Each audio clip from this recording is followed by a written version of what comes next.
Hello, hello, and welcome to the Prudent Method. My name is Charlotte Prudent, and I have been an English teacher for more than 10 years. And today I'm presenting my new series, The Prudent Method, to help students with, basically reaching their English learning goals.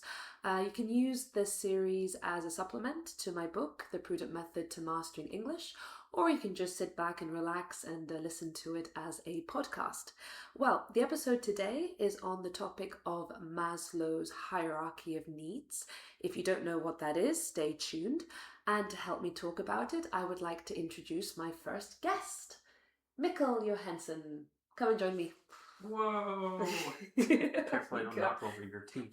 No, actually I have a tea prepared for you. Here you are. Really? Oh, that's amazing. Indeed. So, cheers. There you go. British style right there. But anyway, we're going to talk a little bit about Maslow's hierarchy of needs, and I'd like you to tell me as much of what you know about it as possible. So what is this hierarchy? Maslow's hierarchy? Well, it is a hierarchy that was originally developed by a behavioral psychologist, Maslow, who sort of wanted to put into words how we can look at motivation, but also the desires and needs of humans. Now, he ended up making a pyramid, this triangular shape, where he essentially ranked certain human needs by necessity. So at the very bottom, he put the things that are most necessary to our survival. And then as you go up the hierarchy, you get things that are less about survival, but more about fulfillment or mental well-being and these types of things. And it gives a very nice insight into what makes us tick and how we seek happiness, but also how we try to survive. Okay, that was a bloody marvelous explanation. So let's go through it sort of layer by layer. So you mentioned that at the bottom of the pyramid, essentially, you basically have the more sort of essential needs, the survival needs, let's say. So I'm going to ask you sort of, the physiological needs. We all need to do what precisely to survive? Well, at the very, very bottom of the hierarchy, you could put very basic things like eating, sleeping, having something to drink, and maybe you could even, in some versions of the hierarchy, you also have things like sex or being able to multiply as a species. So things that are sort of very rudimentary to just existence. Okay, basic existence. So basically, as a monk, you will survive fine without sex, but obviously as a species, it's sort of our need to procreate, a biological need, you could argue, if not a social need. But let's move on to the second one, because the basic one for me seems quite objective, like it seems obvious. Yeah, I mean, it's very binary. If you do not have these things, you will die, essentially, yeah. But like the next layer, which is safety. Yes. This for me is very, very subjective. So I don't know, for you personally, as a human being in society, what exactly makes you feel safe? I think I would like to divide it into two things. You could probably talk about long-term safety and short-term safety. Okay. Like, short-term safety to me is knowing that I have a roof over my head, for example. That means having a place to sleep and knowing that I'm not sleeping on the street or somewhere worse. Okay. But then there's also long-term safety, which is maybe where it gets a bit more subjective. I could say, for example, that to me, safety might be knowing that I have enough money in case of an emergency. If I have a medical emergency, for example, knowing that I have enough money to cover the expenses. Knowing that there's someone to take care of me. Okay, yeah. These could also be other things, but you could argue that these are not about immediate safety, but it's more sort of thing. long, yeah, so more long term into the future. But I would say all of them are quite subjective. I mean, you mentioned before having a roof over your head. Yeah. But nowadays, what is that? Is that renting an apartment? Is that buying your own house? Is that living with your parents? Like, what level of safety would you attribute each one of those to? I mean, I feel like safety, if we're just talking about safety, Mm. I don't think buying a house qualifies, for example. Well, not nowadays because we can't afford one, but No, but more to say that, like, on a very physiological level, you know, having the safety of a roof over your head now versus being owning a house. I think owning a house is almost, maybe it's the society we live in today, but to me that's almost more in the fulfillment, like more like an like it's a ultimate luxury. goal, It's like a luxury more so than agreed. a survival thing at the very bottom. Okay, but you said like, in society nowadays it's now considered like a very long-term goal, like something we have to sort of strive towards. But I mean, it's back in the day, well, as I'm saying, maybe like for your parents' generation, would that be considered like once we have all of these other things lined up, yes, we can then buy a house? Yeah. Or okay. I think the immediate necessity is having somewhere to sleep, Yeah. and then actually procuring it for the long term Yeah. is maybe something you could argue could be higher up on the pyramid. Could be higher up on the pyramid. Okay, very, very good. But yeah, at least In at the this bottom of the generation, period, I yeah. would say we need a place to stay, A place to sleep, stay. but it doesn't have to be yours. Agreed. And I think, on the other hand, safety also is a financial thing, right? Financial safety, having a good job, obviously having enough money to sort of fulfill our physiological needs of eating, drinking, and being comfortable. But, do you think it's the type of job, or do you think it's specifically the salary that makes us feel safe? So, basically having a stable income, or that the job, has good work conditions. Like what's really the priority?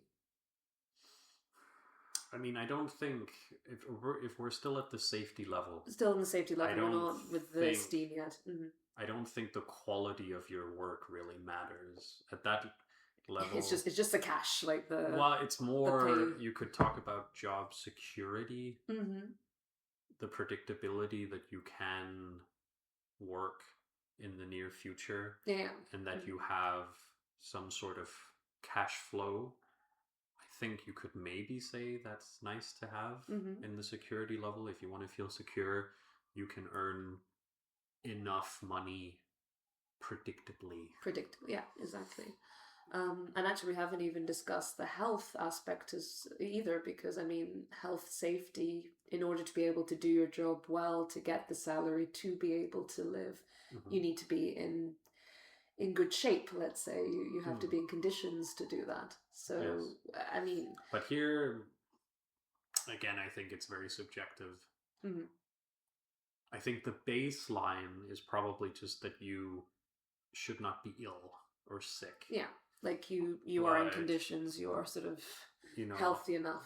As long as you are aware and capable to move around and do what you need to survive, I think that is probably the baseline for this level of the pyramid. Okay. Then as you get higher up, you could maybe argue, okay, I don't just want to be healthy as in not ill, I want to be in great shape, or I want to look good or look in a way that I find fulfilling. But I think that is it's further up. It's further up the hierarchy.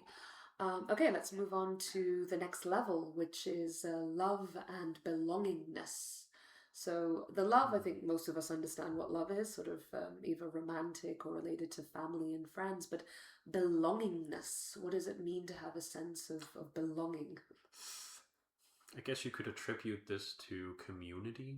Okay. And whether or not you feel like you are part of a community.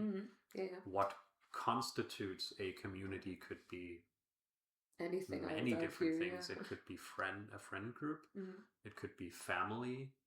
It could be people in your neighborhood. It could be people on some online forum, or it could be a lot of things, but it involves several people. Well, yeah, I feel like it, as you said before, it requires a community, right? It requires a group of people who share something in common. You have to have some commonality. Well, this is where it gets very subjective, because I feel like in the past, the idea of belongingness was that you belonged to a country, for example, or you belong to a culture or some sort of nationality. But, you know, we are not in our country right now. You know, we're living in a completely different culture, society, etc.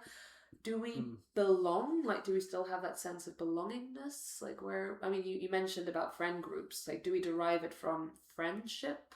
Or could we also belong to a culture that is not our own? Like, we actually assimilate a new culture and we belong. I think you could assimilate into any culture. Okay. It's just whether or not you want to.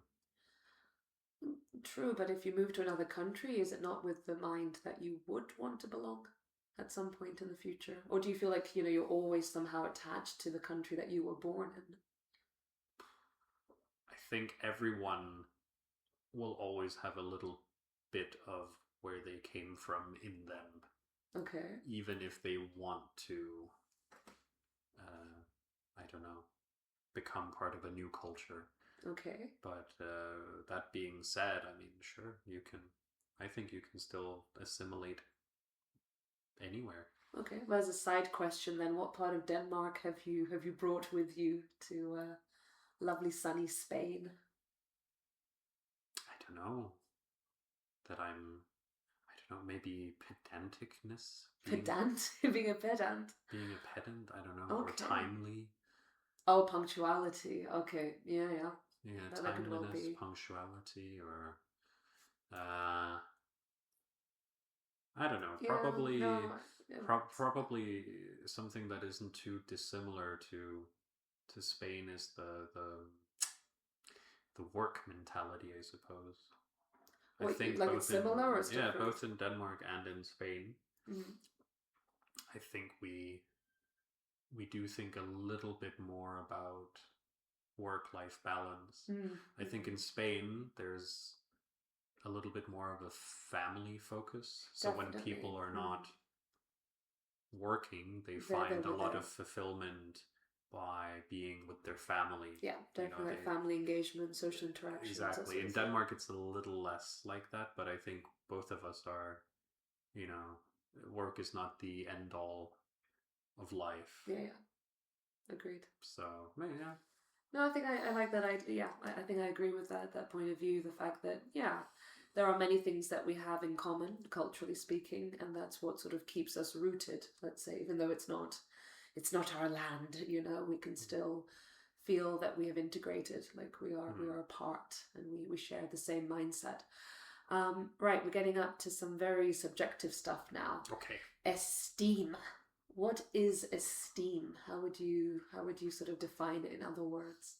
Well, it depends if you mean self-esteem or the esteem of others. Well, that's what people usually think about when they hear the word esteem. They're like self-esteem, so your own sense of self, like, you know, the fact that you hold yourself in quite high regard, that we could even present it to like self-love, like you respect yourself, you see yourself as a valued person, you know. But esteem as in what you derive from others, what other people give to you. So in a work environment, for example, if you do good work, you're held in a certain level of esteem. Yes. So in that sense, what are you asking? So what is it? Like, what would be another way of saying I suppose esteem? You could define it as other people regarding you as having worth on some level, or seeing you as a competent person, or a person of certain skills, or a person to confide in, or someone to rely on. I think any of those things could be attributed to esteem. Totally. But this is the point.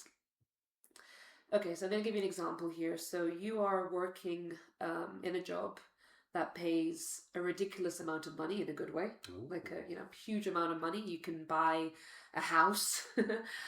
Your ultimate goals can be satisfied, with every pay slip you receive. Sure. But you receive absolutely zero esteem. So no recognition, no praise. You just get your money in the bank. Nobody even smiles at me. Nobody even smiles. No one says thank you.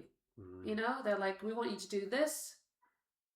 And that's it. They don't even say great or maybe good job. I just get an email with the tasks. You get an email with the tasks. You get absolutely no response after that. So you don't even know if what you have done. You get no feedback, essentially, whether good or bad.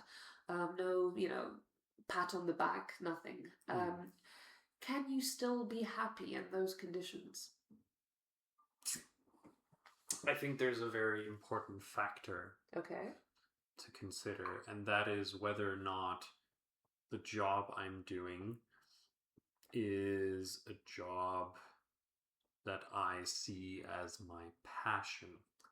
So, for example, if I was working a job and it was something that I loved doing and I was pouring my heart and soul into it, and all I got was a paycheck, but no recognition, no esteem, and no feedback. That would really annoy me and probably eventually grind me down.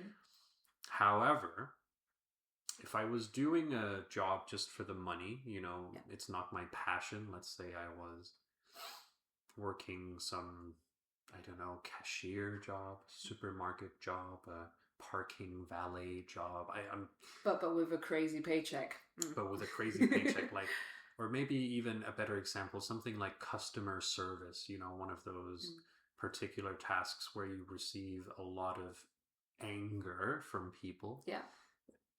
If I had a job like that, and I got paid a lot of money, I suppose it would be okay, because then I would not try to derive happiness from it. I would probably try to get that outside of work.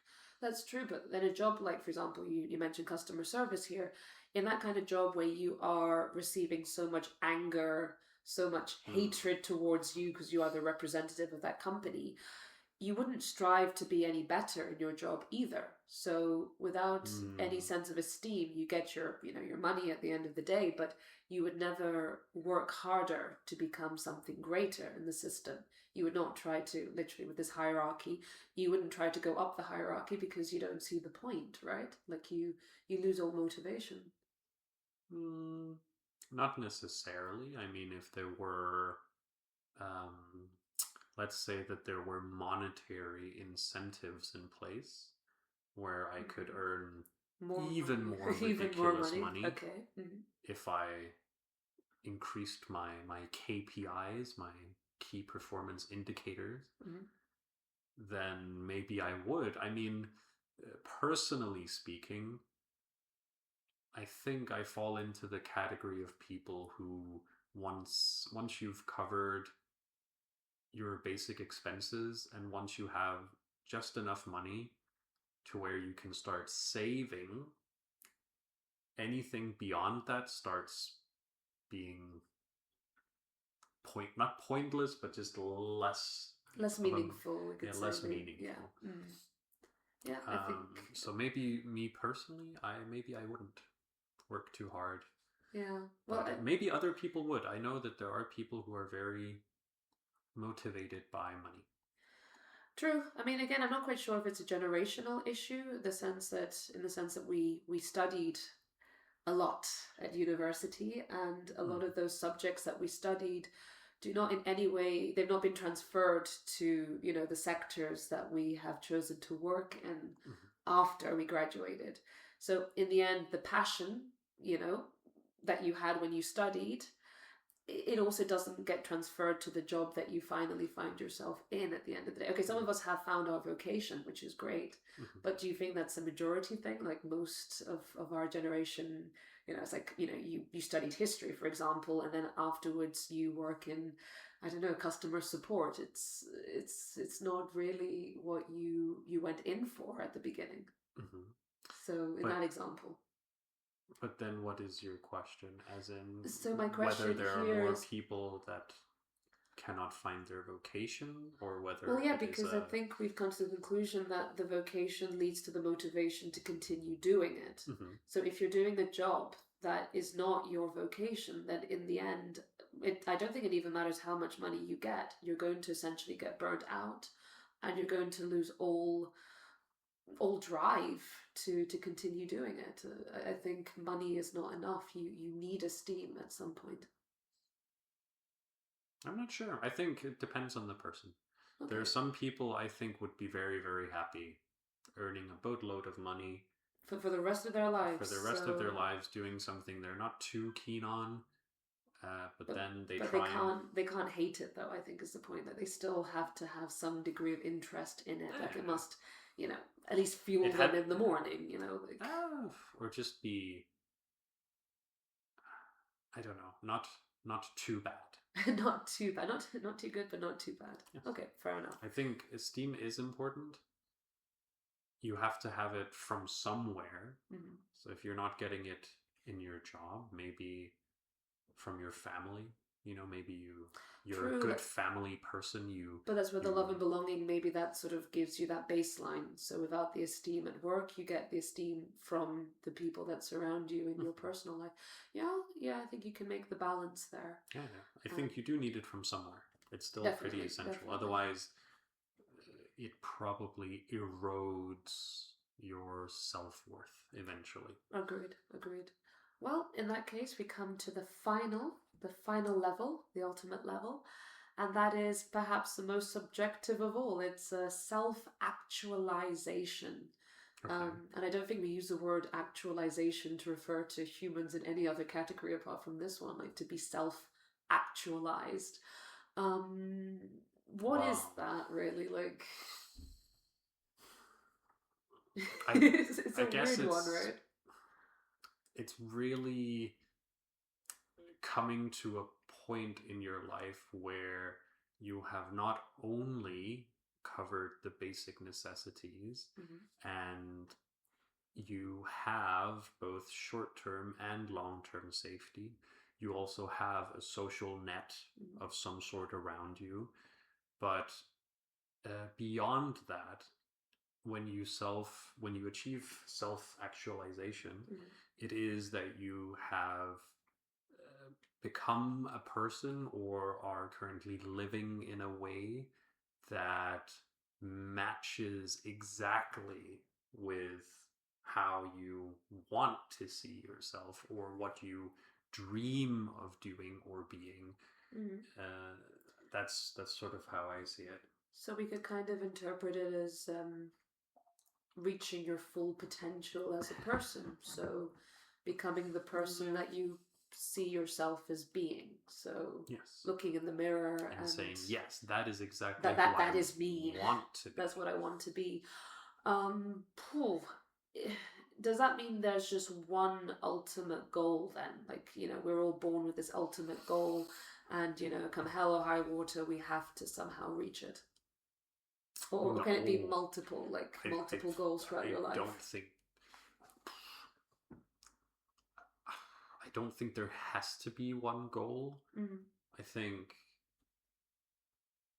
it's probably easier to focus on one goal at a time, but at a time, so it's still a continuous thing. So it's not like my ultimate goal is to be a Eurovision Song Contest singer, and then you just work all of your life, work your ass off becoming or trying to become this star. It doesn't have to be just one goal. It can be...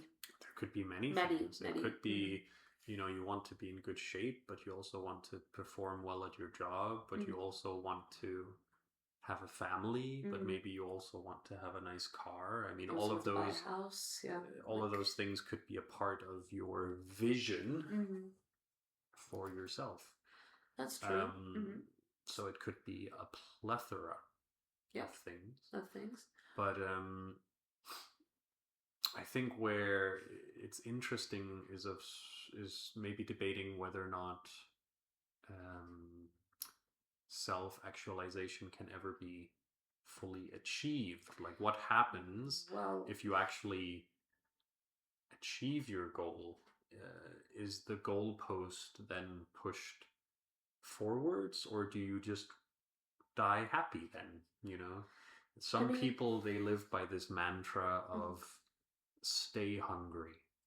Like you just keep giving yourself greater goals, like a pursuit of happiness. You never actually achieve happiness, but you're always going through the because some hurdles of some people would argue that, you know, it's the journey. It's a journey, not the destination, right? Yes, and that's maybe where self-actualization gets a bit weird, because very often what people find is that when they actually achieve their goal, it's an anticlimax. It's not actually that impressive. It's more every day that they woke up and worked on it was actually that's where they got that sense where they were feeling self-actualized, because they were working towards a goal. Yes. But then actually I'm thinking of something worse. What if you do have an ultimate goal? So you have all these smaller goals to bring you to, you know, the big one, and you never achieve it. So you go through all your life trying to get to this goal, you know, this juicy bone at the end, and you never get it. Can you still be happy with what you have achieved? So, you know, you've gone through all these levels of Maslow's hierarchy. You haven't got that one goal that you believe will give you this, you know, ultimate degree of happiness. But can you still be happy with that knowledge that you cannot get, you know, to your ultimate objective? I suppose you can. And ultimately, I guess it will depend on whether or not you view happiness as a binary state or a spectrum. Yeah, okay. If you say that it's a binary state where you are either happy or you are not, then if you do not reach your goals, maybe you are not happy. Yeah. But if it is a spectrum, so you could be from 0% happy to 100% happy, maybe you get 90% of the way there.